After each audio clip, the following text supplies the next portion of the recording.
Kita bicara 5 tahun ini berarti kita bicara diawali dari pandemi. Betul.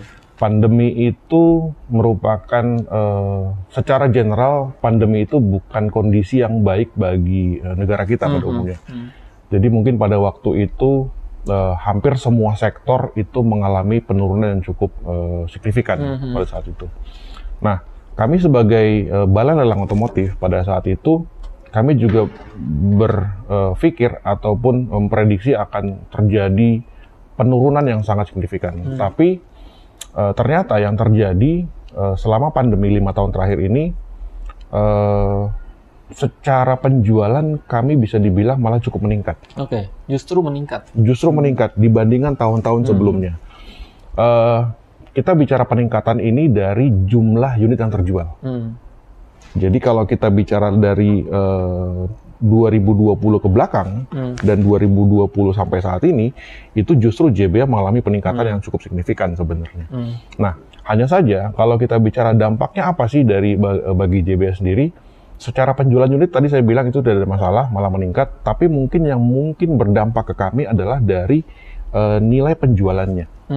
Jadi mungkin kalau kita bicara satu kendaraan, sebelum-sebelumnya nilai kendaraannya bisa terjual contoh di angka 100 juta misalnya.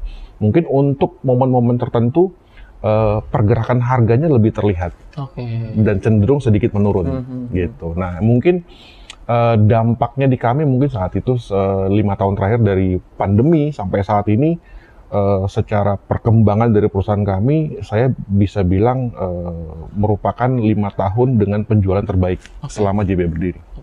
Apa yang menyebabkan justru pandemi meningkat, Pak? Pemicunya apa, Pak?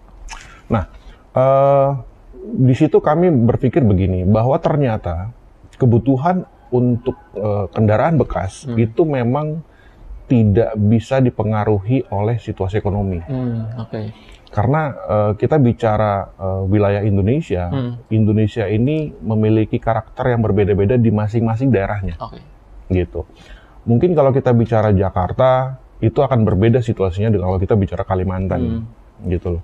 Orang Jakarta boleh ngomong kalau sekarang situasi susah, penjualan mobil susah, tapi tidak begitu dengan daerah-daerah lain, gitu. Jadi kalau menurut kami sendiri, dengan karakter yang berbeda dari masing-masing daerah ini, itu yang mendukung bagaimana penjualan kami malah bisa meningkat sebenarnya.